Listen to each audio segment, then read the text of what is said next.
lands and people in foreign lands who are being persecuted for their faith. And I'm going to read a little bit of the opening letter from the president. It says, the price of leaving Islam to embrace Christ.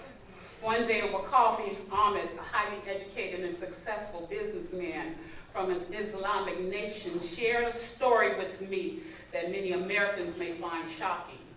He said, when our family learned my brother, who had moved to the U.S., left Islam to accept Christ, he said, I booked a flight so I could come to America to kill him. Ahmed recounted how he had confronted his brother here on U.S. soil with the intention of killing him, but thankfully had been prevented by a work of God in his heart.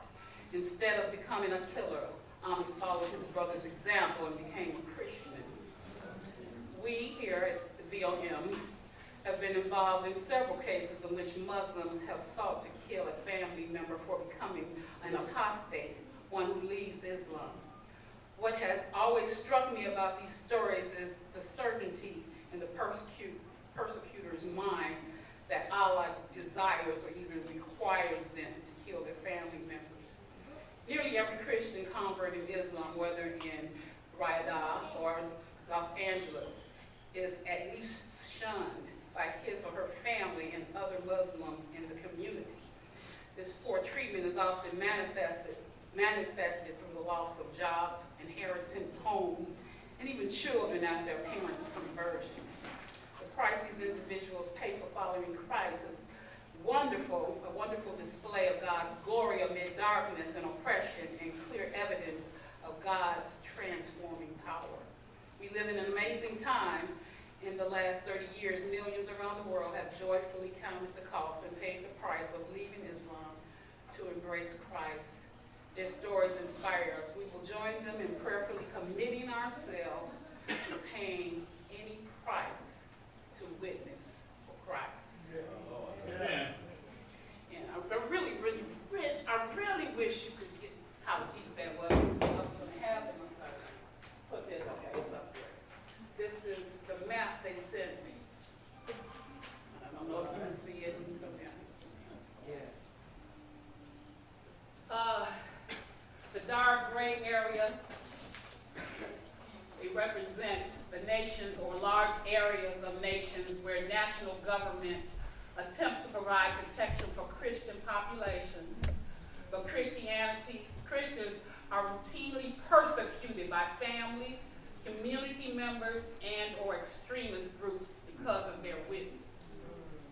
The black areas, where it's so prominent, this includes countries where government-sanctioned circumstances or anti-Christian laws leads to Christians being harassed, imprisoned, killed, or deprived of possessions or liberties because of their witness. Also, are countries where government policy or practice prevents Christians from obtaining Bibles or other Christian literature. In addition to government persecution, Christians may experience persecution from family, community members, and or extremist groups. We don't know how blessed we are. Yes. Hallelujah. See, that really brings it home. How people are being persecuted just to become a Christian. And we have those liberties every day. My God. I'm going to take my text from 2 Kings, the 5th chapter, 1 through 3, and the 14th verse.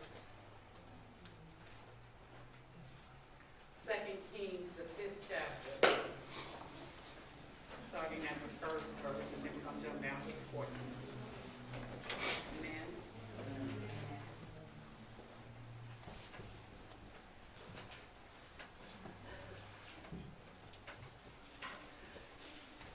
Say amen if you have it. Like, wait on me. Look. Okay.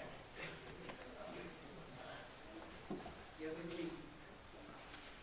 Now Naaman, commander of the army of the king of Syria, was a great and honorable man in the eyes of his master, because by him the Lord had given him victory to Syria. He was almighty. He was also a mighty man of valor, but a leper. And the Syrians had gone out on raids and had brought back captive a young girl from the land of Israel. She waited on Naaman's wife. She said to her mistress, "If only my master were with the prophet who is in Samaria, for he would heal him of his leprosy." Let's jump down, go to 14. So he went down and dipped 7 times in the Jordan, according to the saying of the man of God, and his flesh was restored like the flesh of a little child, and he was clean. My God, for the readers, hearers, and doers of God's holy word. My subject this morning is it's time. It's time. God had told me, don't try anything bad, it's time. So too long we have been trying to just get by. We can no longer afford just a routine, everyday faith. God is not pleased, church. As we prepare to go into a new year, we really need to ask ourselves some hard knock questions. Where am I in my relationship with God? Am I serving him as I should? All right. Am I fulfilling God's purpose for my life? And I'm not really trying to bring you down going into 2019, because I know you're ready to get your party on and you got your black eyed peas soaking. But these are some questions that we just really going to have to ask. And we're going to have to ask them today. Where is my relationship going with God? God is speaking to his people. Last week I asked Pastor, I said, why would you put me behind Minister Brewer? He tried to tear the house down. Well, as I went and I was meditating on my sermon and everything that God had given me, and he showed me how he had set the word just like he wanted it for new beginnings. All right. He has showed me how he had set that word. I went back and, I write down when the ministers are preaching, I wrote down, I went back to the first Sunday in November, and it's been good all year. Don't get me wrong, all year God has been speaking. But the first one, Pastor said, the call. Ooh, okay. The call to our mission. He says, the main reason we answer the call is because our love for Christ. Yeah. Then he came back the second Sunday, and he told us our qualifications. He said that we have been, hand-picked by God. Then Sister Hattie came up here and tried to tear the house down too. He said, she let us know it's our obligation. Our obligation to share the love of Christ with others. It's just not for us, but it's our obligation to go and share the love of Christ. And then Sister Janelle, my God, somebody got to sit her down. She talked about our preparation. She said, we are warring soldiers.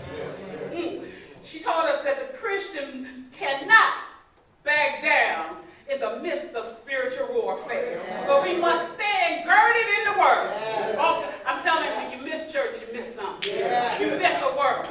Right. So, oh, wow, okay, that's God speaking. So then I went on to December. The pastor came back and he told us about our steadfastness. Said we have to be steadfast. And I looked up that word steadfast, and one of the synonyms was allegiance. Come on. Where's our allegiance to the word? Where's our allegiance to Christ? There's an urgency for Christians to remain steadfast no matter the situation. Christ is more than enough. Then the second Sunday he came back and he iterated our assignment. My God. I didn't even realize you were speaking like this, God. He said, we glorify God by carrying out our assignments. He told us how to look and how to act as Christians, as soldiers for God.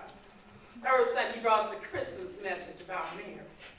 Her acknowledgement and acceptance of the Savior. How we acknowledge, how we accepted the Savior. The one who came and died for us. And last Sunday, my God, I told you, Minister Brewer, I just don't know what's wrong with him. He he let us know that we had to be awakened. He said a fresh wind. He said something about a fresh wind. He talked about the promise, the power, the possession, and the purpose. Then he said, had the nerve to give us our credentials. We said we all had PhD. How to handle the devil. I said, boy, you better stop. He let us know that we have everything that we need to complete this assignment. The Holy Spirit. It didn't take long for me to realize that God had given us our guidelines for being soldiers. Don't that sound like our guidelines for being a soldier? See, we don't realize how God is speaking every week. Every week he's speaking to us. And our ears are closed. Oh, God. So today God is telling us right now is the time for action. It's time to deploy. It's time to spiritually deploy. See, deploy is a military term. I don't know nothing about the military. Never been there, never had to drive. But I do know what a deployment is. It's time to, when troops move into military action. One definition says to bring into effective action. See, hallelujah. It's just one thing to deploy and do nothing, but it's another thing to deploy and be effective. And so it's time for us to be effective in our spiritual deployment.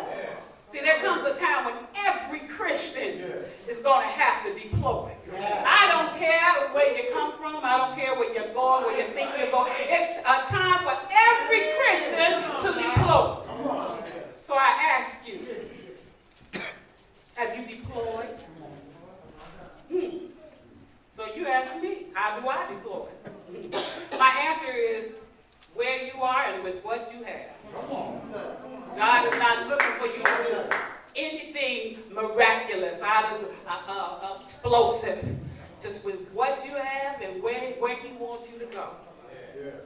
Everyone that God has ever used had to deploy with what they had and to where God wanted them to go.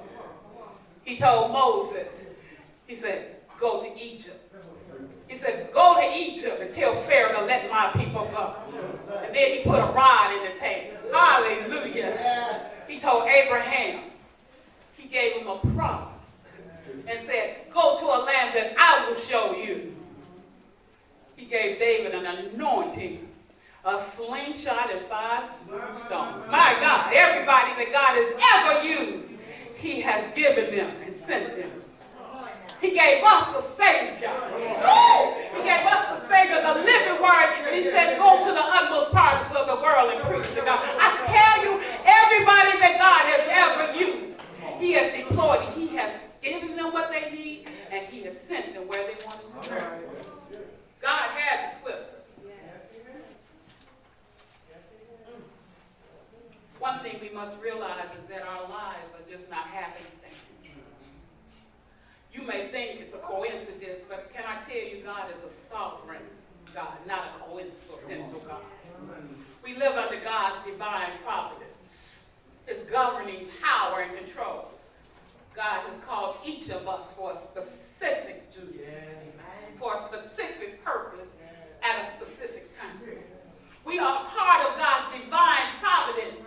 The doctrine of divine providence asserts that God is in complete control of all things. He governs everything and everybody. That question says it's like this. Divine providence is the governance of God by which he, with wisdom and love, cares for, and get this, directs all things in the universe. Divine providence is taught in Romans 8:28.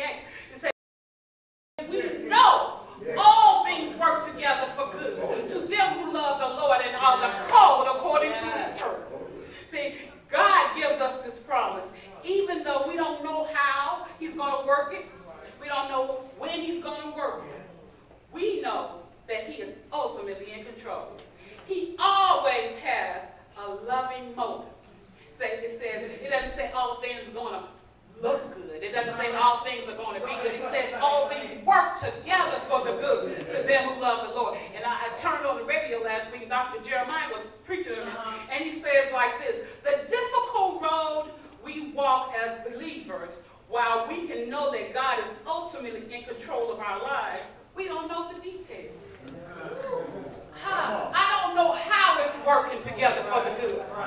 But one thing we do know, it's working together for the good for the Christians. He said, for them who love the Lord. You better be careful if you're out of the will of God.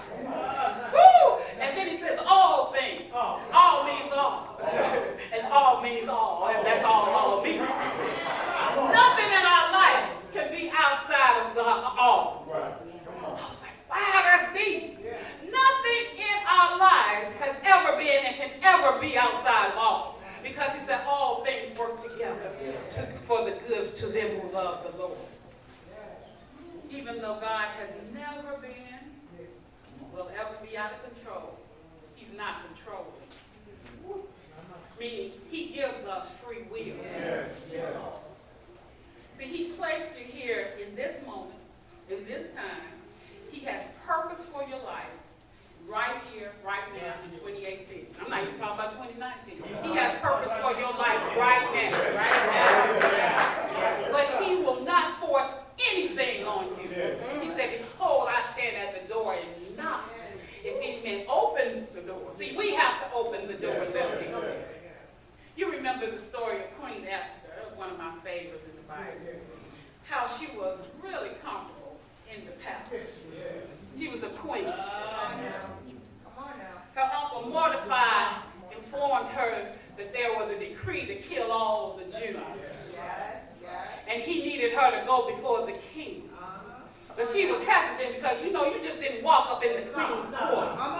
You didn't walk up there unannounced. And so she sent word back to him. And he says this, and I got it out of the Good News Translation. He says, for if you remain silent at this time, relief and deliverance for the Jews will arise from another place.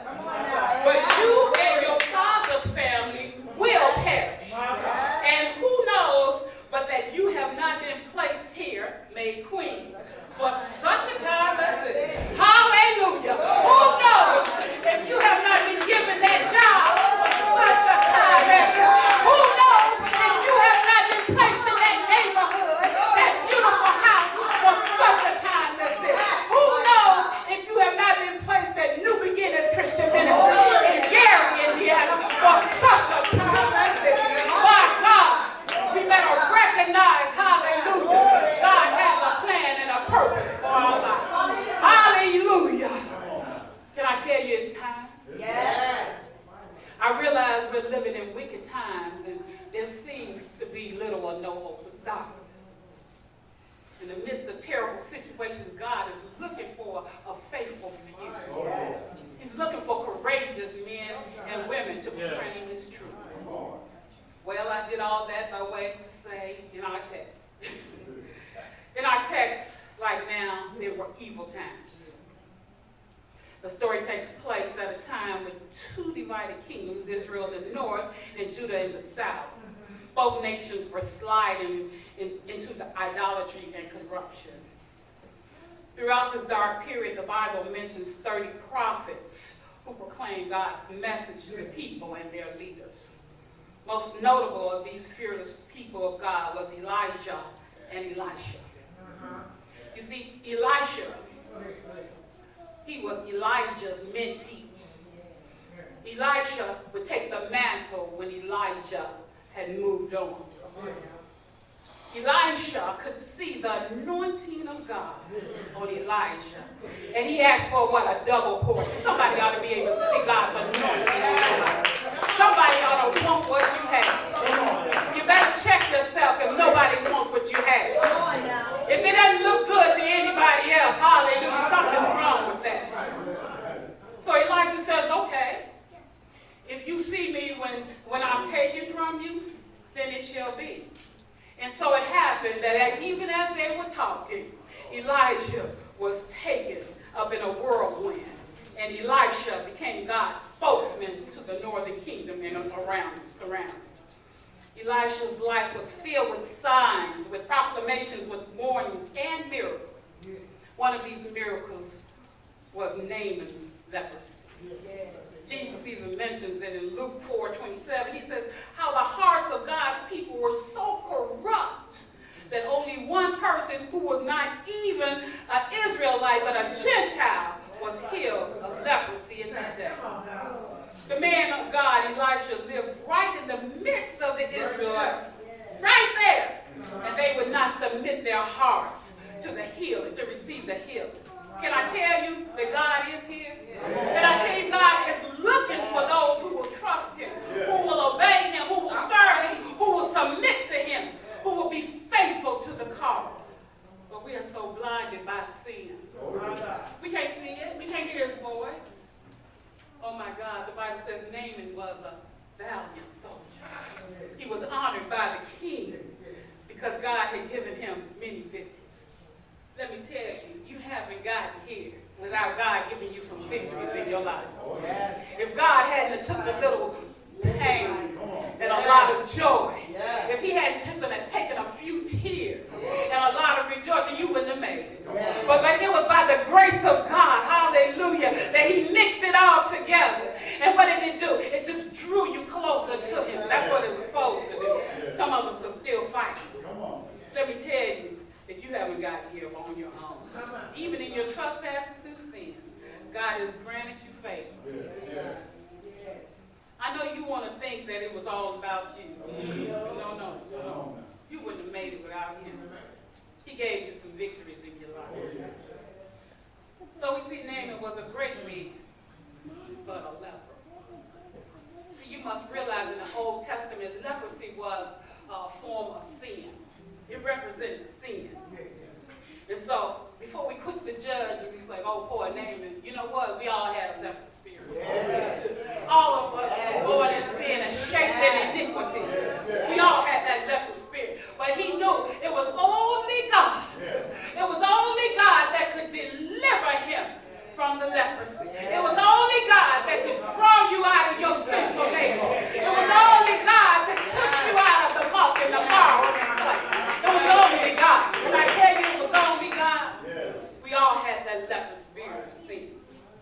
I like what Sister Hattie said when she preached. She said, but God. Oh, God. When you're plagued with sin, there's no amount of money. There's no amount of power. There's no amount of prestige that can help you. Only God's grace and mercy. Can I tell you, it's only by God's grace and mercy you are delivered from sin. So only God could deliver Naaman from his disease. So as the story goes on, we see that a young girl has been taken captive. So many times the Arameans would go and raid the villages. And they brought back this little girl. And if I can tell you that it was really this little girl that worked in my spirit. It drew me to the text. Because it's something when you're young, it's hard enough. But when you're snatched from your family, when you're taken to a foreign land, see, that can't be easy. So she had gone through some things. I don't know her age. We don't even have a name. But we know that, hallelujah, they had to be hard. Because we love mama. We love dad. But one thing I can say that her mother and father taught her the ways of Christ. See, parents, you need to plant seeds right now. You better plant some seeds in your children's life. Christian seeds. I'm not talking about the world seeds because they have enough of that already. I'm talking about the word of God that'll be planted in their life. So I can really relate to this young girl because one day when I was just 16, my mother left me. I didn't know. I was alone. I was hurt. Hallelujah. But he kept me. And I just knew that she knew that in her spirit that God was going to keep her child. I knew that she knew she could go on to heaven. Hallelujah. Because I was going to be all right. God had already confirmed that with her. So I could really attest to this young girl.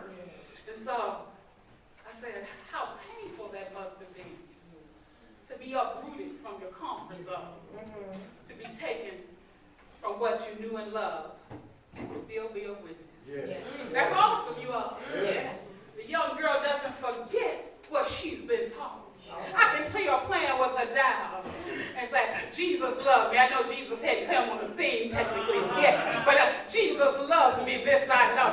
I can see her walking around saying, I know God is real. I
said, hallelujah. I know a man. I know a man that can cleanse you. I know a man that can save you. I know a man that can keep you. Oh, you ought to be a witness. This young girl was a witness, even in her dark situation. I don't care how good it was in that slave's house. Hallelujah, it wasn't home. It wasn't with her mother or father. It wasn't with the one she loved. She was out of Israel. She was in a foreign land. But she refused not to speak at the word of Christ and say, God is good. Yes. Yes.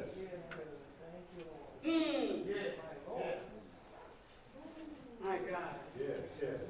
If you can declare the power of God and say, like Job, though he slay me, yet will I trust him. If you can say like Paul, I'm more than a conqueror through Jesus Christ our Lord. This young girl is a testament to divine providence of God.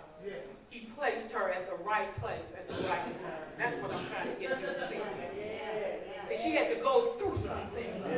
But God needed her there to speak a word.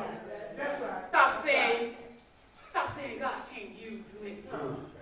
Stop saying I can't be useful to God. See, it doesn't matter your age, it doesn't matter your race, it doesn't matter. It doesn't matter. It doesn't matter. God can use you. God chooses people from every experience of life. Woo, to spread his word. He's not worried about your background. He's not worried about your baggage. He wasn't worried about Paul going and persecuting the churches. That wasn't intimidating to God. Because when it was time for God to use Paul, he snatched him. He blinded him. He let him see. He said, why are you kicking against the prick? You worried about the baggage you carrying around.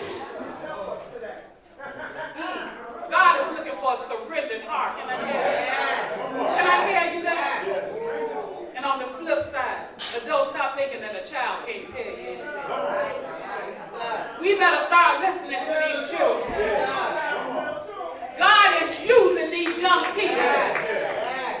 Some of us are so old and stubborn and set in our ways, we won't open our mouth. But these young people will tell you the truth. They will speak a word. Can they speak the word today? She's been speaking a word all year. We better listen to these young people. We better wake up and know that they have something to say. God will use them. He said, except we come as a little child, we can't enter in. Oh my God, some of us so hard-headed and stubborn, hallelujah. We turn our backs, say, you don't know nothing. But they know a whole lot more than you think they do. My God. So she says to her mistress, if only my master could go to Samaria. If only. Do I have anybody in here got an if only spirit? If I have anybody in here that say, if only you knew my God. See, if only drives us to be a witness. Because we don't want to see anybody lost. If only says, my God is good. You ought to come on over and try it. If only you knew how good he was who shed his blood. If only you knew he kept you out of hell's fire when you accepted it. Does anybody have an if only spirit? If only. See, you ought to have an if only relationship with God. Because an if only relationship with God drives you to witness. You can't hold, they say, something, I can't hold my peace. What is this? What is this? Yeah. Jeremiah said, it's like fire shut up in my bones. It's like fire shut up in my bones. You will not keep your mouth shut when you have that if only spirit. Because you know how good God's been to you. You know that he's been so good to you that he will be good to somebody else. That somebody else needs to get a little taste of it before they say, if only. Woo! Tell your neighbor it's time. It's time. So you see Naaman tells the king of Syria what the young girl says. And the king sends Naaman with a letter along with 10 talents of silver, 6,000 shekels of gold, and 10 changes of clothes. Can I put a pin there? The world can't understand God's way. They're going to always come with what they know, and it's generally with money. They don't understand that God's blessings can't be bought. The world is always going to come the only way they know, because they don't know the true and living God. Amen. The world thinks God's blessings can be bought. Can I tell you, they can't be bought? You remember last Sunday how Minister Brewer told us Simon the sorcerers in Acts 8 and 18. He tried to buy the gift of God with money. So many Christians are vying for church positions. Trying to put enough money in the church. The devil is a liar. Jesus says, my house shall be called a house of prayer. Come on now. The king of Israel thought it was a trick. He tore his clothes. Not even he knew the power of God in his own land. But Elisha says, send them to me. Oh my God. Elijah hears the plight and tells him, send them to me. Naaman goes to the prophet expecting a big fanfare. You know, he was powerful. He had prestige. Even the king liked him. But a big reception. But his only greeting was a servant who tells him to wash in the dirty Jordan 7 times. Be careful about wanting to be recognized for something that you're supposed to be doing for the Lord. After he called my name, our family gave more than anybody on the church van. I didn't hear our name called. I worked real hard. Why come I can't sing my song? Oh, no. We better be careful. We better be careful.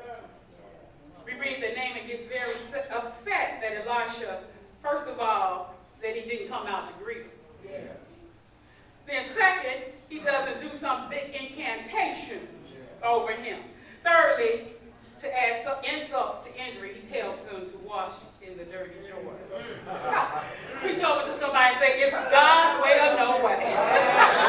Oh, you better know it's God's way or no way. Woo! Naaman's ready to leave, but his servants encouraged him. He said, if he had asked you to do something big, weren't you ready to do it? He said, he just told you to go wash in the Jordan. There are some people in the body of Christ who are encouraged. Don't fail to use your gift. Reluctantly, he goes and dips in the Jordan 7 times. And that 7th time that he goes there, he comes up a new man. He comes up with skin like a baby's skin. Won't God do it? Won't God do it? God will do it, but you have to do it his way. See, we're not going to slip and slide and dip and dodge. We have to do it God's way.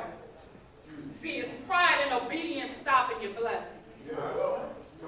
How long will you hold on to the sin and forfeit the blessing?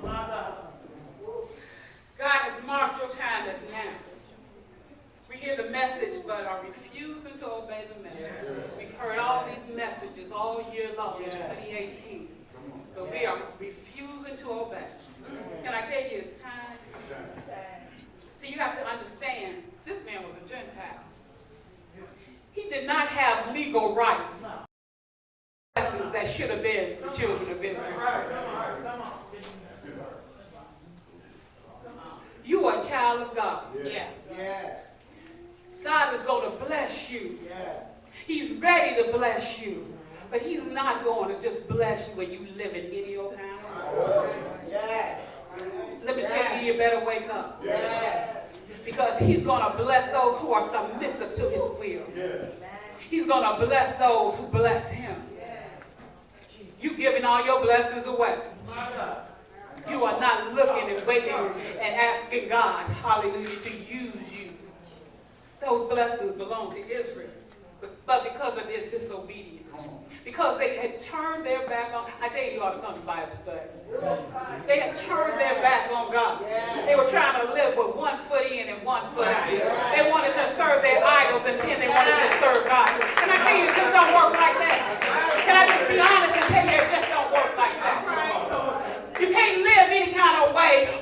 Monday through Saturday and Sunday come up here and raise and hold your hands. It just don't work like that. Right.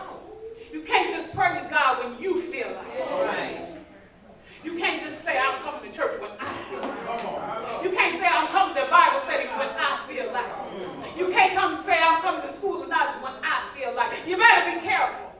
Because God may be holding your blessing back. Woo! Yes. Yes. We see the naming is not only changed on the outside, but on the inside. He realizes that it's all God. When God blesses you, do you know it's all God? Yes. Do you give your testimony and say it was all God? There was nothing that I could have done or would have done or should have done.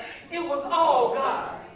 Oh my God. He's so thankful he goes back to the prophet once again to offer him some money. But Elisha tells him that God's blessings cannot be brought. Then he asks for 2 mule loads of dirt to take back with him. He knows where and what he has to go back to in a land of sin and idol worship. Somebody here. When you leave here, you know what you got to go back to. Yes. Hallelujah. But are you going to go back the same or are you going to go back changed? See, if I can't take but a little Jesus with me, I'm going to take it where I go. I don't care if my house and my home is not right. I'm going to take Jesus wherever I have to take it. I'm going to take Jesus into that dark world. I'm going to take Jesus onto that job. I'm going to take Jesus back to that neighborhood. I'm going to tell it everywhere I go. Hallelujah. Somebody out in here ought to take Jesus back with them. You ought to not leave here the same. You ought to be determined. Hallelujah. God has been so good to me. I can't keep it to myself. I got to take Jesus back with me. So you have to determine in your heart God is bigger than your problem. You have to determine that. He is for you, and he is more than the world. If he is for you, he is more than the world against you. Nothing can stop God's blessings. Naaman has determined to serve God, not others. Every Sunday we live here, hiding the spirit to go back into a dark world. What are we showing the world? Are we living the word? Are we sharing the word? As the story ends, there's a servant named Gazi who sees Naaman. He sees Naaman offer Elisha the money, the clothes, and the clothes. He goes after Naaman, and he asks for the money. When he gets back, Elisha said, "Where have you been?" He lies.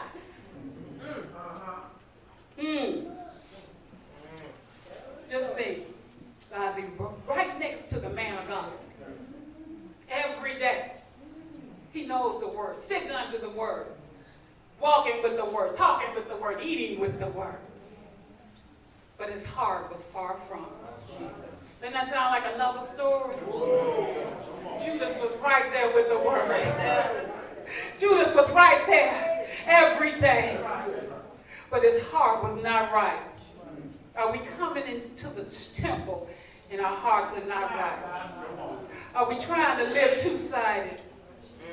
Wanting the money, wanting the fame, wanting the fortune, and not wanting Christ. See, it doesn't work like that. He should have known Elisha had a double portion. He could see it when he took the money from the man. He said, "I know you took it." And he said, "You will have the leprosy that Naaman had." You can't live two-sided, church. Right?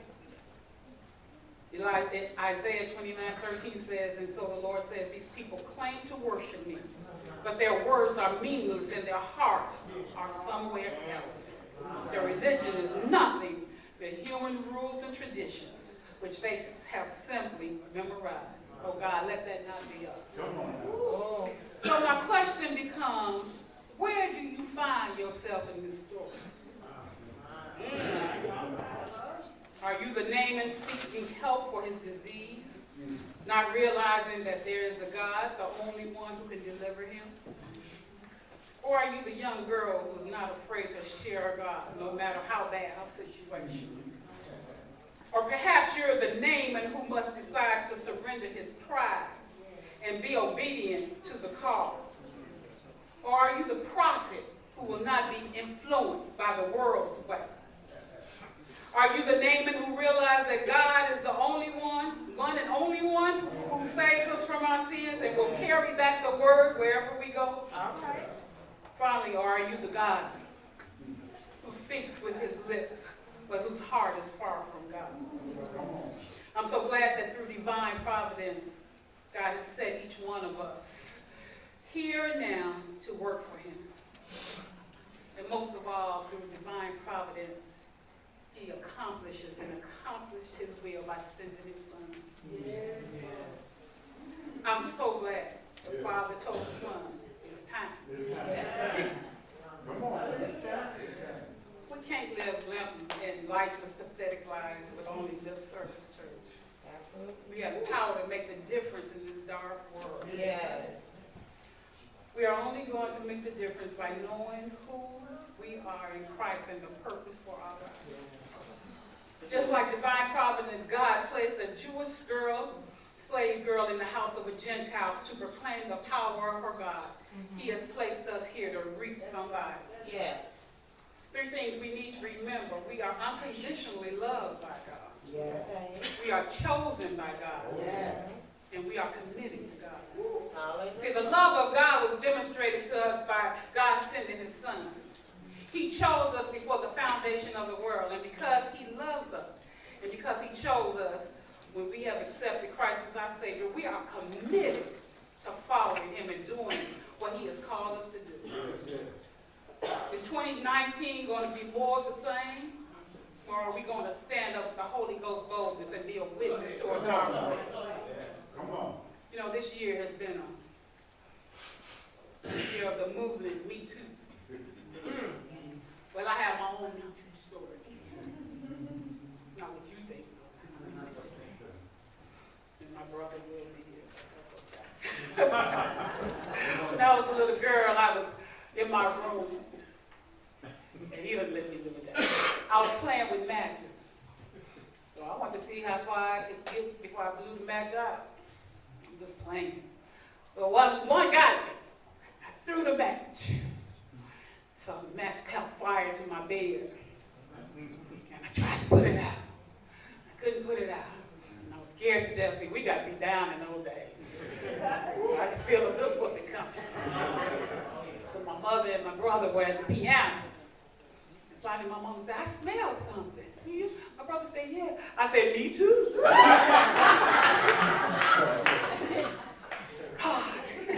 I didn't get a whooping, but I learned a valuable lesson. Can I ask you, hallelujah, I got another Me Too story. See, the old folks used to say, I love the Lord, he heard my cry. And I can say, me too. I can say, I was sinking deep in sin, far from the peaceful shore. Very deeply staying within, sinking to rise no more. I can say, me too. I said, I know it was a God on my side. Hallelujah. When Satan had me in the clutches of his hand, I said, me too. But the Lord brought me out. Can you say, me too? Hallelujah. I know it's nothing but a God. Hallelujah. That brought me from the dark and horrible place. Me too. Hallelujah. I also say, he is my hope. He is my friend. He is my joy. He is my peace. I can say, me too. Hallelujah. You gotta have a Me Too testimony. If you don't have a Me Too testimony, check yourself. Hallelujah. Because he died for it. Hallelujah. Can you say me too? One day he hung on Calvary. They stretched him high. Hallelujah. They put a crown of thorns on his head. They pierced his hands and his feet. Hallelujah. He did it for us. He did it for you. You can say me too. If you've accepted Christ, you can say me too. There's a story of an Englishman and an Indian, and I'm through. And the Englishman came over here. The Indian was always talking about the goodness of God. And every time the Englishman would talk to the Indian would say, God is good.